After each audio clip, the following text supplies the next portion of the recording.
How to add PayPal on Etsy seller account. Hello everyone, welcome to our channel. Let's see how we can do it. So when you open up your Etsy account, it depends on the country that you have registered your account in, and on the basis of that country you would be getting different payment options.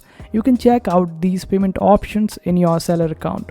For this, you will have to sign in to your account, and after that you would be able to find the option of Shop Manager at the top. Simply click on Shop Manager. After that, on the left hand side panel, you would be able to find the option of Finances. Simply click on it. Then select the option of Payment Settings. And this way, you would be able to find out all the different payment methods available for your seller account. And if PayPal is there, only then you would be able to utilize it. Otherwise, you won't be able to. In that scenario, you would have to sign up for a new seller account on Etsy, but using a different country this time. And this is how you do it.